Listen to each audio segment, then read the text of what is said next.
For 7 years, I've been making photographs through train windows across the United States. So while I'm talking, what you'll see streaming across the screen up here will be pictures that I have been doing through the train windows as they appear in the book. So it will be as though you're going along in the train, and I just invite you to take a look as we go. You know, I would like to concentrate tonight on my personal work, not commissioned work, not commercial work, because I think that though the personal work is what comes from the heart, and I'd like to talk about the roots of the choices that we make, the importance of the familiar and seeing with new eyes, and also talk about the book Between Destinations. I'd like to concentrate too on something that I have found very important as an artist, and that is the final object.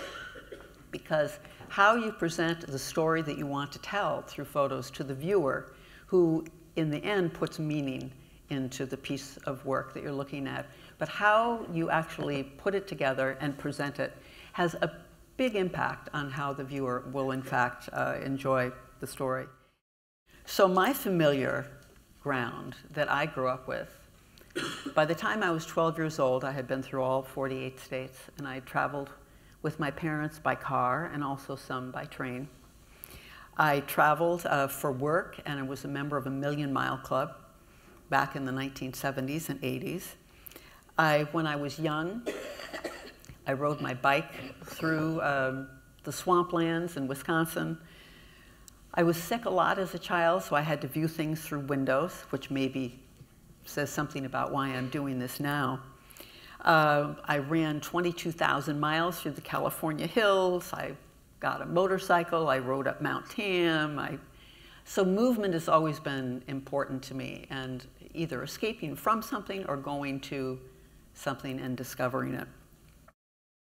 So I really feel as though I got to see a lot of America in the 50s, which no longer exists, but sort of exists maybe more along the train routes, because you go through spots that we don't normally get to see by car anymore.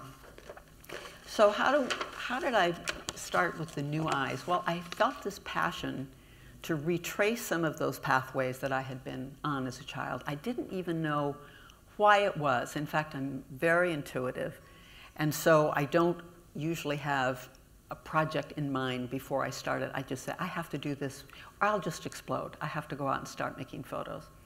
So I started off with the retracing. I work alone, so I was driving. I tried doing this through plane windows.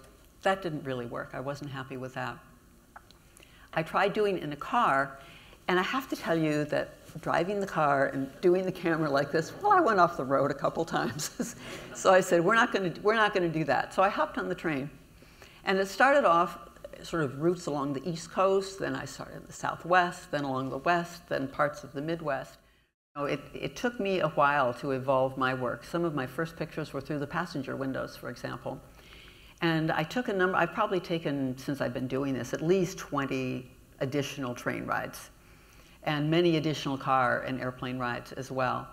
So it took me a while to figure out exactly what I loved with the work that I was doing, and I became familiar with the routes, and I would know that we were about to break into an area where there was sea and boats.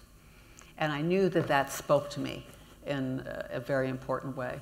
I also tried to plan my train travel when I was going back over certain routes where I'd become familiar with what was around the bend, and I was sort of prepared to look up track or down track to capture the picture that I wanted to find.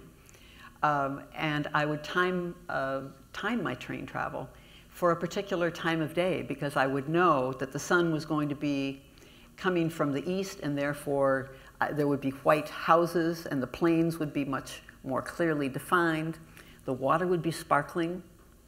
There were other times that I knew if it were going to rain, that I liked the idea of the grime of travel on the windows and the raindrops streaming down as I looked at them.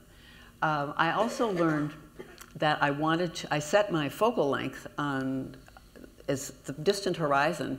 So for the most part, it's the distant parts that are in focus, and the front part is moving, because I wanted the eye to be drawn deep into the picture into the landscape.